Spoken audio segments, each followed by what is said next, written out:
Welcome back. So let's go ahead and talk about the bad news with Republic. The first thing that's a pretty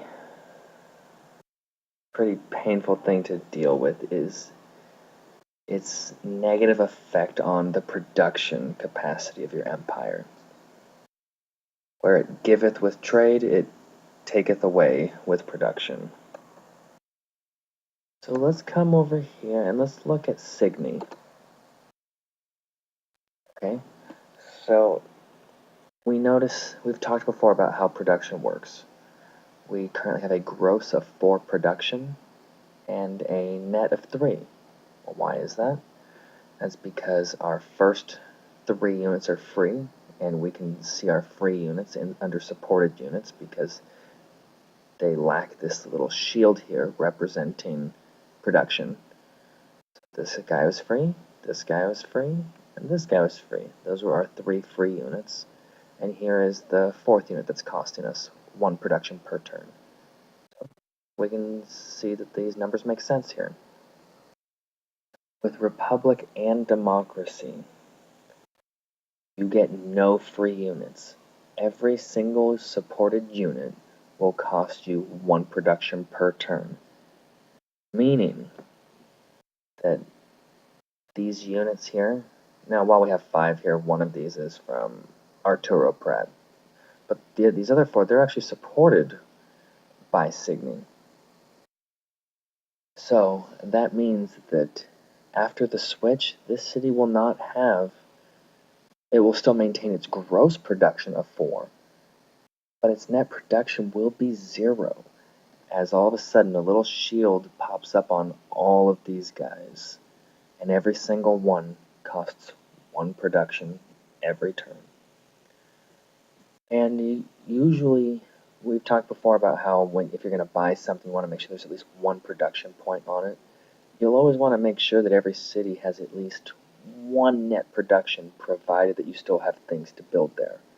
You still have buildings to build, you'll want, which you will for many turns. I mean, it'll probably be turn 45 or 50, maybe even 55 or 60 before you don't need to build anything else in your cities. So you'll always want to keep 1 production point, so that way you can get 1 production point on something you're building and then buy it for half the price.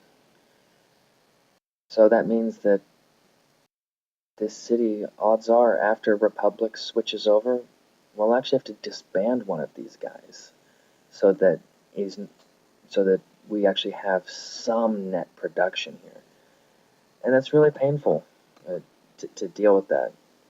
There is a theory that the first thing that you do is, instead of going for the Republic, you go for monarchy and improve all of the tiles. You just build an army of workers. You go around and improve all the tiles, switch to Republic, and then disband all of them.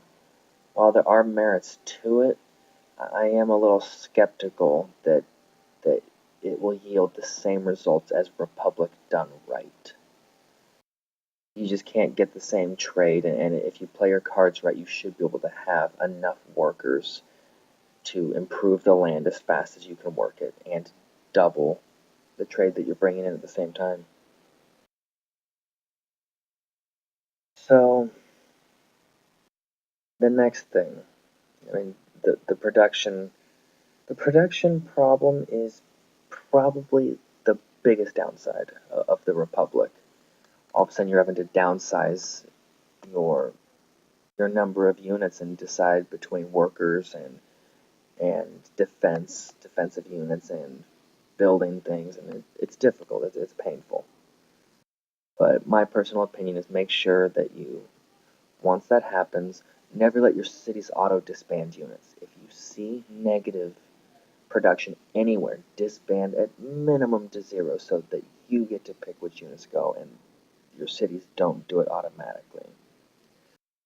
But if you still have things to build, disband all the way to +1 net production. That way you can keep building economically.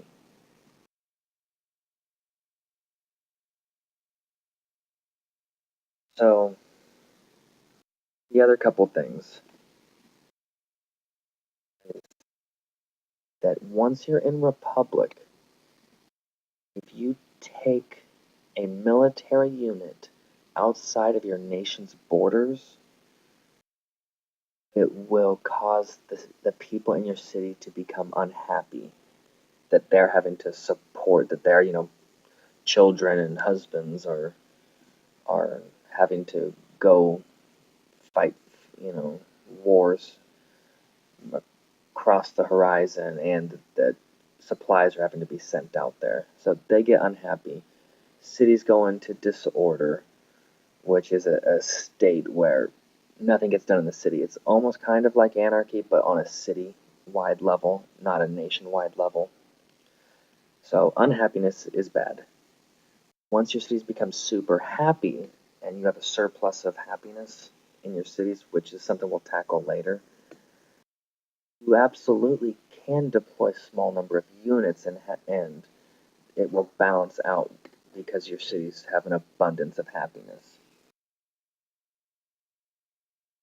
So the Republic is not the best for going out and waging an offensive war. It's fine for defensive, but offensive wars, not Republic is not exactly suited for them.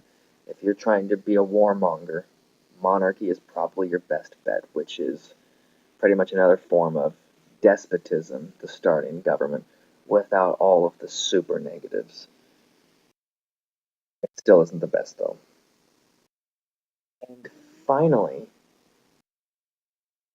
when you're in the Republic, you make treaties with other nations, like ceasefires, when you're in armistice headed towards peace or you're in an alliance.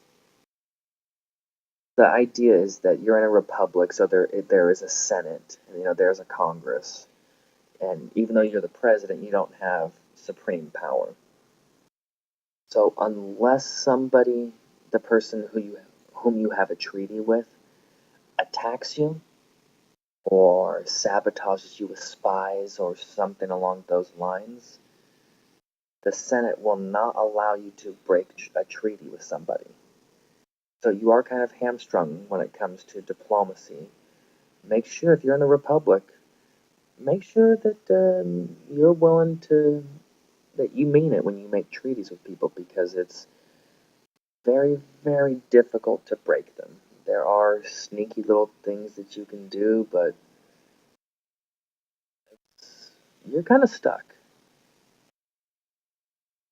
So that is kind of the gist of the Republic. There's one other thing we didn't go over, and that is the fact that when you're in the Republic,